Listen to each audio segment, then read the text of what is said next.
Hello everyone. आज नवा दिन है जिसमें हम प्रीवियस ईयर पेपर जेएलओ का 2019 का एक्सप्लेन कर रहे हैं। पेपर 3 79 क्वेश्चन हम पहले एक्सप्लेन कर चुके हैं। आज 80 से लेकर 89 तक चलेंगे। पहला प्रश्न है कि ये बताइए स्टेयर डिसाइसिस का सिद्धांत क्या है। तो स्टेयर डिसाइसिस का मतलब होता है पूर्व न्याय का सिद्धांत। इसको पूर्व न्याय का सिद्धांत भी कहते हैं। फिर 81 प्रश्न में पूछा गया है, कहने का मतलब 80 प्रश्न का ऑप्शन नंबर 1 सही है। 81वें प्रश्न में पूछा गया है, ये बताइए सामंजस्यपूर्ण अर्थान्वय का क्या अर्थ है। तो सामंजस्यपूर्ण अर्थान्वयन जो होता है इसका मतलब होता है संविधि का अर्थान्वयन इस प्रकार से किया जाना चाहिए कि यथासंभव उसी उपबंध में सामंजस्य बना रहे।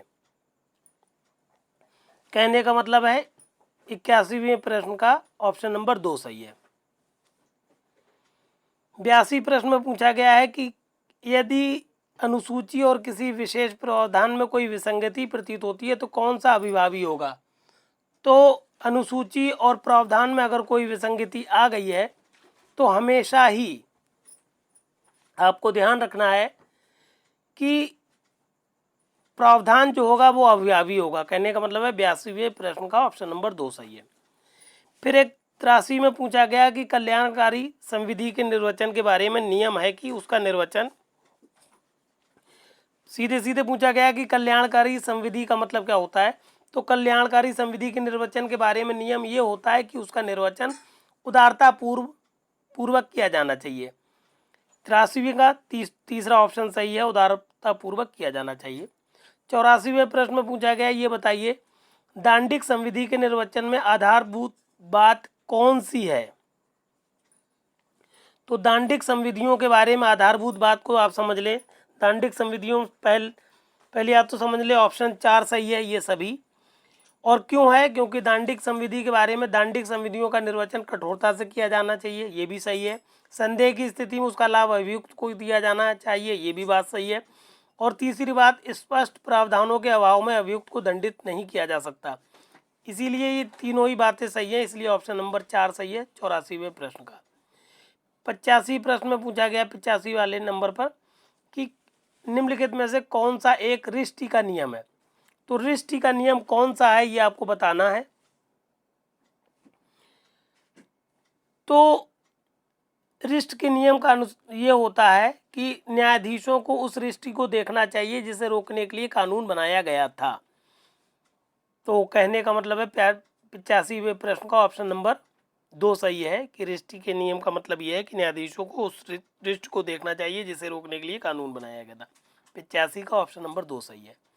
86वें प्रश्न में पूछा गया है कि ये बताइए निम्नलिखित में से संविधियों के निर्वचन में स्वर्णिम नियम की कौन सी सबसे अच्छी व्याख्या है। तो बात की जाती है जहां स्वर्णिम नियम की, तो उसकी सबसे अच्छी व्याख्या ये मानी गई है कि शब्दों को उनका सादा और सामान्य अर्थ दिया जाना चाहिए जब तक कि ऐसा करने का परिणाम निरर्थक ना हो। 86 का ऑप्शन नंबर 1 सही है। स्वर्णिम नियम संविधियों के निर्वचन के बारे में यह है कि शब्दों को उनका सादा और सामान्य अर्थ दिया जाना चाहिए जब तक कि ऐसा करना निरर्थक परिणाम ना हो। ऑप्शन नंबर 1 सही है 86वें प्रश्न का।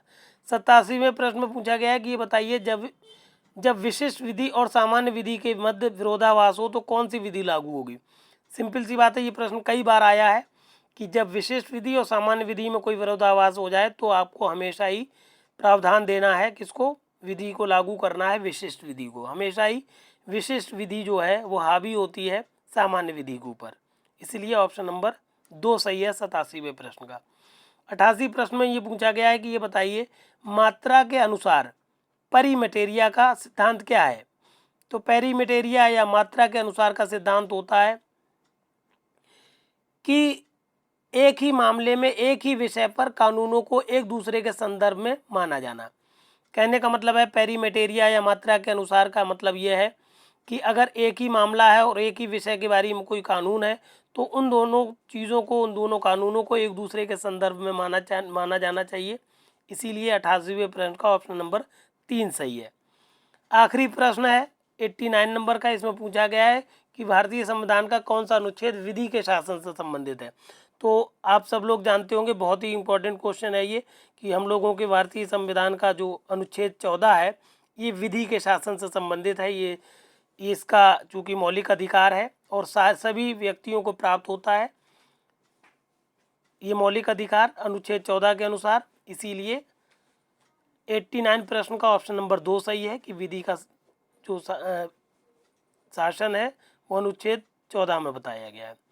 इस तरह से हमने आपको 5-6 मिनट के अंदर अंदर सारे प्रश्न दे दिए, अनुमानित 10 प्रश्न दे दिए हैं, और इस तरह से सारे प्रश्नों को हम हैंड रिटन नोट्स के फॉर्म में एक PDF लगा के दे देते हैं। हर वीडियो में आप PDF पाएंगे, हमारा जो भी यूट्यूब पे वीडियो देखेंगे आपको हर जगह ये हैंड रिटन का PDF मिलेगा। इसमें खास बात यह है कि प्रश्नों को उत्तर की फॉर्म में फ्रेम कर दिया है। आप चाहें तो डायरेक्ट उत्तर याद कर सकते हैं 1 लाइनर टाइप में, 2 लाइनर टाइप में, हर जगह ज़रूरी चीज़ हमने जहाँ सेक्शन मेंशन करना है वो भी मेंशन कर दिए है। तो इससे आपको 2 फ़ायदे होंगे, एक तो आपका रिवीजन होता चला जाएगा, उसके अलावा अगर आपने अभी तक हमारा मैटर नहीं देखा है तो आप जैसे ही चैनल को सब्सक्राइब करेंगे तो सारा JLO का मैटर हमने फ्री ऑफ कॉस्ट दिया है, आप वहाँ तक बहुत जल्दी पहुँच जाएंगे। और अनुमानित 17-18 घंटे के अंदर अंदर पूरा JLO का सिलेबस हमने दे दिया है। तो अगर आप 2 दिन रहते भी अगर हमारा मैटर पूरा पढ़ेंगे तो आप पूरा JLO का सिलेबस पढ़ लेंगे। और सारे प्रश्न प्रीवियस ईयर के हमने एक्सप्लेन कर दिए हैं, पेपर 1 के, पेपर 2 के, ये पेपर 3 चल रहा है। तो कहने का मतलब है पूरा JLO का सिलेबस आपको मिल जाएगा, पूरा JLO के प्रीवियस ईयर के प्रश्न मिल जाएंगे व्याख्या सहित और PDF सहित। तो हमारे चैनल को सब्सक्राइब ज़रूर करिए, और आपके जो भी साथी तैयारी कर रहे हो उनको ये मैटर सेंड कर दीजिए। और अगर चैनल हमारा अब तक सब्सक्राइब ना किया हो तो सब्सक्राइब ज़रूर कर लीजिए। धन्यवाद।